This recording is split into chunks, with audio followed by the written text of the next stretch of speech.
अवधूत चिंतन श्री गुरुदेव दत्त श्री स्वामी समर्थ सर्वांना. तुम्हा सर्वांचं आपल्या चॅनलमध्ये खूप खूप मनापासून स्वागत. आजचा दिवस तुम्हाला छान सुखाचा जावो. स्वामींच्या कृपेने तुमचे सर्व काही चांगल्या इच्छा स्वामी महाराज पूर्ण करो, हीच महाराजांच्या चरणी प्रार्थना करते आणि आपल्या आजच्या नवीन माहितीच्या व्हिडिओला सुरुवात करते. 6 जुलै 2025 ला देवशयनी आषाढी एकादशी आहे. आषाढी एकादशी हा अत्यंत महत्त्वाचा दिवस आहे. या दिवसापासूनच चातुर्मासाला सुरुवात होते.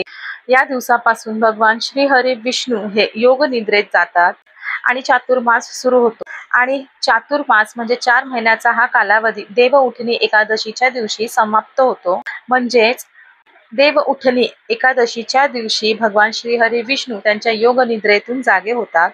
म्हणून ह्या 4 महिन्यांमध्ये भगवान श्री हरी विष्णूंचे तत्व या भूतलावावरती या पृथ्वीवरती प्रचंड प्रमाणात जागृत झालेले असते. म्हणूनच या 4 महिन्याच्या चातुर्मासामध्ये खूप जास्त प्रमाणामध्ये व्रतवैकल्य केले जातात.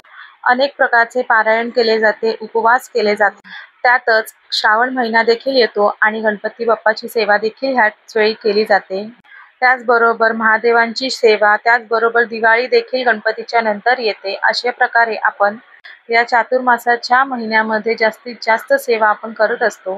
या दिवसांमध्ये या पृथ्वी तलावावरती त्यांचा अंश खूप जास्तीत जास्त प्रमाणामध्ये जागृत झालेला असतो आणि म्हणूनच आषाढी एकादशीला खूप जास्तीत जास्त महत्त्व आहे. आपण आषाढी एकादशीचा उपवास करतो, परंतु हा उपवास कसा करायचा आहे अगदी या संदर्भातील माहिती आहे.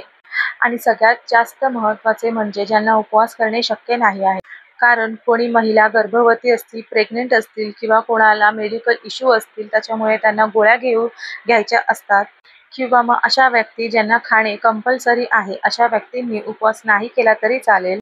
म्हणजेच आपण आषाढी एकादशीला उपवास केला तरी देखील चालेल, नाही केला तरी देखील चालेल, परंतु उपवास केला आणि नाही केला तरी देखील आपल्याला काही नियमांचे पालन करणे अत्यंत गरजेचे आहे. आणि तेच नियम आपण आजच्या व्हिडिओमध्ये बघणार आहोत. 6 जुलै 2025 रविवारी या दिवशी आषाढी एकादशी आलेली आहे आणि एकादशीचा उपवास हा दुसऱ्या दिवशी म्हणजे द्वादशीला सोडला जातो.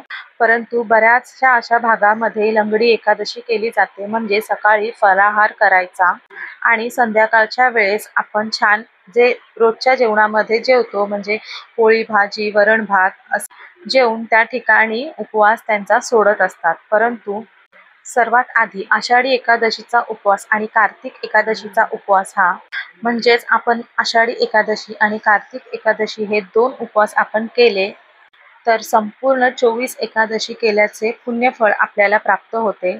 म्हणजे ज्या 24 एकादशी असतात त्या एकादशीचे फळ आपल्याला मिळत असते. म्हणून अगदी सर्वच जण विठुरायाची आषाढी एकादशी आणि कार्तिक एकादशीचे उपवास करत असतात. आता बघा, कोणाला जर मेडिकल इश्यू आहे, परंतु त्यांची इच्छा आहे आषाढी एकादशीचा उपवास करणे, परंतु मेडिकल इश्यूमुळे त्यांना दिवसभरामध्ये त्यांना त्यांचे टॅबलेट्स गोळी वगैरे घ्यावी लागते, किंवा गर्भवती महिला असतील किंवा आणखीन काही इश्यू असेल, त्याच्यामुळे देखील तुम्हाला हा उपवास करणे शक्य नाही, तर काही हरकत नाही. बघा, सर्वात प्रथम आपण आपल्या आत्म्याला, आपल्या शरीराला जपायचे आहे. विठुराया पांडुरंग हा प्रत्येकाच्या आत्म्यामध्ये, प्रत्येकाच्या हृदयामध्ये आहे. म्हणून जर उपवास करणे काही कारणास्तव आपल्याला शक्य नसेल तरी देखील चालेल, फक्त काही नियम आहेत ते पाळणे अत्यंत आपल्याला गरजेचे असते. आता पहा, या वर्षी म्हणजे 2025 मध्ये आषाढी एकादशी ही रविवारी आलेली आहे आणि काही ठिकाणी शनिवारी त्यांच्या घरामध्ये नॉनव्हेज म्हणजे मांसाहार केला जातो आणि ते शनिवारी मांसाहार खाऊन घेतात. अगदी 10-11 वाजले रात्रीचे तेव्हा देखील ते मांसाहार ते खाऊन घेतात आणि दुसऱ्या दिवशी आषाढी एकादशी आहे, रविवारी एकादशी आल्यामुळे आणि त्या कारणामुळे ते रविवारी एकादशीचा उपवास ते करत असतात. परंतु तुम्ही शनिवारी मांसाहार खाऊन लगेचच रविवारी एकादशीचा उपवास केला तर त्याचे फळ तुम्हाला अजिबात मिळणार नाही. कारण एकादशीच्या आदल्या दिवशी जी दशमी असते, त्या दशमीच्या संध्याकाळी आपल्याला हलका फुलका आहार घ्यायचा असतो, कारण जेणेकरून आपण दुसऱ्या दिवशी म्हणजे एकादशीला जो उपवास करणार आहोत त्या दिवशी आपण जे दशमीच्या दिवशी फल आहार घेतलेला आहे तो पचायला आपल्याला सोयीस्कर जाईल. बघा, पावसाळ्यामध्ये आपल्या प्रत्येक मानवाची शरीराची जी पचनक्रिया आहे ती अतिशय मंद गतीने ती चालत असते, म्हणजे मंदावलेली असते. म्हणून आषाढी एकादशी ही पावसाळ्यातच येते आणि पावसाळ्यामध्ये प्रत्येकाचा आहार हा अगदी हलका फुलकाच असावा. बघा, काही भागांमध्ये संध्याकाळी 7च्या नंतर माणसं जी काही आहेत ते एकादशीचा ज्यांना उपवास करायचा आहे ते संध्याकाळी 7च्या नंतर जेवण करत नाही, म्हणजे दशमीच्या दिवशी. कारण त्यांना एकादशीचा उपवास करायचा आहे म्हणून त्याच्या आदल्या दिवशी दशमीला संध्याकाळी 7च्या आधीच जेवण करून घेत असतात. आता यावेळेस रविवारी एकादशी आलेली आहे, त्याच्यामुळे आपल्याला शनिवारी कृपा करून मांसाहार हा घ्यायचा नाही आहे. त्याचबरोबर आपण वर्किंग आहोत तर संध्याकाळी 7च्या आत आपण जेवण करणे वगैरे शक्य नाही, परंतु आपल्याला एकच दिवस फक्त त्रास होणार आहे आणि आपल्याला फक्त हलका फुलकाच आहार घ्यायचा आहे. अगदी सर्वजणच हा आहार नक्कीच घेऊ शकता. म्हणून कृपा करून शनिवारी मांसाहार मद्यपान करून रविवारी आषाढी एकादशीचा उपवास करू नये, कारण त्या उपवासाचं तुम्हाला काहीही प्राप्त होणार नाही. सगळ्यात महत्त्वाचं म्हणजे आपल्याला आषाढी एकादशीचा उपवास हा रविवारी पूर्ण दिवसभर करायचा आहे.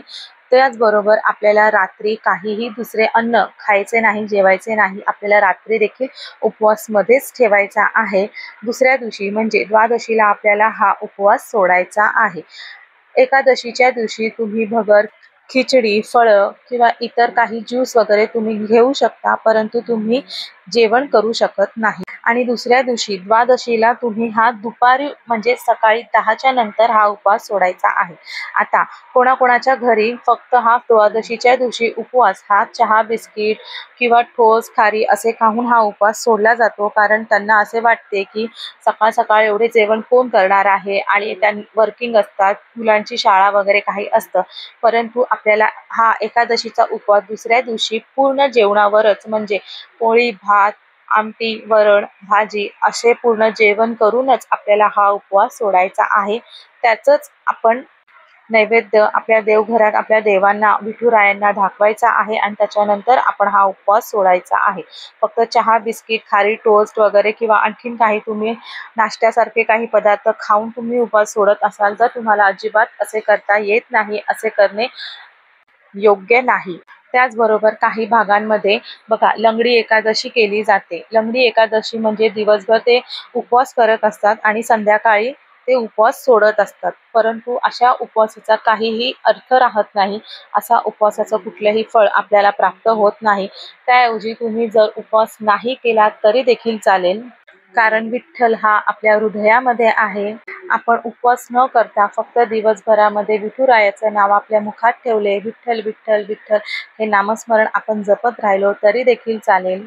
म्हणून जर तुम्ही सकाळपासून अगदी संध्याकाळपर्यंत उपवास धरून रात्री आपण जेवण्यासारखा उपवास सोडणार असू तर त्या दिवशी तुम्ही उपवास करू नका. तुम्हाला जर द्वादशीला उपवास सोडणे शक्य आहे तरच तुम्ही एकादशीचा उपवास करा. आता जे एकादशीचा उपवास करत नाही त्यांनी एकादशीच्या दिवशी अगदी तामसिक पदार्थांचं सेवन करायचं नाही. त्या दिवशी तुम्ही जे जेवण करत आहात ते सात्विक पद्धतीने बनवा, कांदा लसूण विरहित जेवण करा. त्याचबरोबर आषाढी एकादशीच्या दिवशी मांसाहार, मद्यपान देखील आपण आपल्या घरामध्ये करायचे नाही. घरामध्ये मांसाहार शिजवायचा नाही. म्हणजेच ज्यांना आषाढी एकादशीचा उपवास करणे शक्य नाही अशांनी त्या दिवशी म्हणजे एकादशीच्या दिवशी भात आणि कांदा लसूण विरहित जेवण घ्यायचे आहे आणि भात घ्यायचा नाही, म्हणजे भात त्या दिवशी खायचा नाही. अर्थात आषाढी एकादशीचा उपवास ज्यांनी केलेला आहे ते भात त्या दिवशी खाणार नाही, परंतु ज्यांनी एकादशीचा उपवास केलेला नाही त्यांनी देखील रविवारी दिवसभरामध्ये भात खायचा नाही. एकादशीच्या दिवशी संपूर्ण देवी देवतांचा देखील उपवास व्रत असतो, म्हणून एकादशीच्या दिवशी आपण देवांना जेवणाचा नैवेद्य दाखवायचा नाही. ह्या दिवशी आपण फक्त देवाला खडी साखर, दूध साखर किंवा मग एखादं गोड पदार्थ, त्यात देखील फक्त मिठाई किंवा मग एखाद्या फळाचा नैवेद्य आपण एकादशीच्या दिवशी आपल्या देवांना दाखवायचा आहे. आणि दुसऱ्या दिवशी द्वादशीला आपण जे पूर्ण जेवण तयार करणार आहोत, पोळी, भात, भाजी, आमटी, वरण असे पूर्ण जेवण आपण आपल्या देवघरामध्ये देवांना नैवेद्य दाखवायचा आहे आणि त्याच्यानंतर आपला एकादशीचा उपवास सोडायचा आहे. आता ज्यांना उपवास आषाढी एकादशीचा करायचा आहे अशा व्यक्तींनी म्हणजे ज्यांना सवय आहे मद्यपान करण्याची, तर त्यांनी शनिवारी आणि रविवारी तर आपला उपवास असणार आहे. त्याचबरोबर सोमवारी म्हणजे शनिवार आणि सोमवार या दोन्ही दिवशी आपल्याला मांसाहार, मद्यपान वर्ज्य करायचा आहे. म्हणजेच आपल्याला शनिवारी, रविवारी आणि सोमवारी या तिन्ही दिवशी सात्विक राहायचे आहे. सात्विक भोजन घ्यायचं आहे. जे उपवास करणार आहेत त्यांनी रविवारी भोजन करायचे नाही. जे उपवास करणार नाहीत त्यांनी शनिवार, रविवार, सोमवार या तिन्ही दिवसाला सात्विक भोजन करायचे आहे. मांसाहार करायचा नाही, मद्यपान देखील करायचं नाही, कोणतेही व्यसन शनिवारी आणि सोमवारी देखील करायचे नाही. मगच तुम्हाला हा एकादशीचा उपवास लागू होणार आहे. आणि सर्वात महत्त्वाचे सांगायचे म्हटले तर एकादशीच्या दिवशी तुळशी माताचा देखील व्रत असतो, उपवास असतो. म्हणून एकादशीच्या दिवशी तुळशीला जल अर्पण करायचे नाही. त्याचबरोबर एकादशीच्या दिवशी तुळशीला स्पर्श देखील करायचा नाही. तुळशीचे पूजन आपण ह्या दिवशी करायचे आहे, परंतु लांबूनच करायचे आहे. तुळशीच्या रोपाला, तुळशीच्या वृंदावनाला आपण लांबूनच हळद कुंकू अर्पण करायचं आहे, अक्षता अर्पण करायचं आहे, धूप दीप अगरबत्ती तिला ओवाळून घ्यायचं आहे. परंतु हे सर्व पूजन आपण लांबूनच करायचे आहे, तिला अजिबात स्पर्श करायचा नाही. एकादशीच्या दिवशी तुळशीचा निर्जळी उपवास असतो, म्हणून आपण नक्कीच हे लक्षात ठेवायचे आहे. एकादशीला आपण तुळशीला जल द्यायचं नाही, अर्पण करायचं नाही. आणि अर्थात एकादशीच्या दिवशी आपल्याला तुळशीची गरज पडणार आहे, कारण एकादशी हा पूर्णपणे समर्पित आहे हा भगवान श्रीहरी विष्णूंना. आणि श्रीहरी विष्णूंना तुळशी ही अत्यंत प्रिय आहे, म्हणून त्यांना तुळशी आपल्याला एकादशीला अर्पण करायचीच आहे. म्हणून आपण एकादशीच्या आदल्या दिवशीच तुळशीला आपण तिला प्रार्थना करून तुळशीचे पान तोडायचे आहे. आणि तुळशीचे पान हे स्त्रियांनी, महिलांनी तोडायचे नाही. घरातील इतर पुरुष मंडळी किंवा इतर लहान मुलांना वगैरे सांगून तुळशीचे पान आदल्या दिवशी तोडून घ्यायचे आहे. एकादशीच्या दिवशी तुळशीचे पान अजिबात तोडायचे नाही, तिला स्पर्श करायचा नाही. किंवा मग आपण आदल्या दिवशीच बाजारातून तुळस घेऊन यायची आहे. तर आपण एकादशी व्रत करत असताना तुम्ही किती सात्विक आहे, तुमचे मन किती शुद्ध आहे, आणि सगळ्यात महत्त्वाचे म्हणजे धूम्रपान, मद्यपान तर अजिबात करायचेच नाही. परंतु जेव्हा तुम्ही उपवास करणार असाल किंवा नसाल, कुणाची निंदा वगैरे देखील करायची नाही, कोणाचाही अपमान करायचा नाही. या गोष्टी आपल्याला अजिबात करायचे नाही. आपण जेवढे ह्या गोष्टींचे पालन करणार आहोत तेवढाच आपल्याला जास्तीत जास्त फायदा होईल. आणि खरं तर कधीच कुठलीही निंदा वगैरे करायचीच नसते, कारण आपण कधीही जर कोणाबद्दलही वाईट बोललो तर त्याचे सर्व दोष ते काही आहेत ते आपल्यालाच लागत असतात. आणि असे कोणीही नाहीये की ज्याला स्वतःचे दोष असे नाही आहेत, म्हणून आपण दुसऱ्यांचे दोष देखील आपल्यासाठी घेऊ. म्हणून एकादशी असो किंवा एकादशी नसो, अगदी दररोजच्या दिवशी देखील कोणाबद्दलही वाईट चिंतन करायचे नाही, कोणाचीही निंदा नलास्ती करायची नाही. त्याचबरोबर एकादशीच्या दिवशी आपल्याकडून जेवढे अन्नदान होईल, जेवढे गरजूंना आपण मदत करू शकतो आपल्या यथाशक्ती, आपल्या इच्छेप्रमाणे तेवढे करायचे आहे.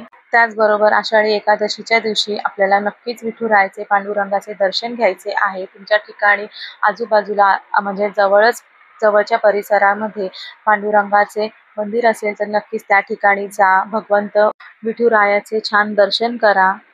की तुम्हाला जर असे बाहेर जाऊन विठुरायाचे दर्शन करणे शक्य नसेल तर आपण आपल्या घरामध्येच, आपल्या देवघरामध्ये सर्वांच्या घरात बाळगोपाळ म्हणजे कृष्णा किंवा मग विष्णूंची मूर्ती ही नक्कीच असेल, त्यांची आपण छान पंचोपचारी पूजन करायचे आहे. छान त्यांना देखील आपण सजवायचे आहे, कारण बाळगोपाळ कृष्ण विष्णू रूपच आहे. आणि कटेवर कर ठेवून उभे असलेले पांडुरंग विठ्ठल देखील विष्णू रूपच आहे. म्हणून अशा प्रकारे आपल्याला हे सर्व नियम आषाढी एकादशीला पाळायचे आहेत. तर आजची माहिती तुम्हाला आवडली असेल तर जास्तीत जास्त आपल्या या माहितीला लाईक करा, शेअर करा.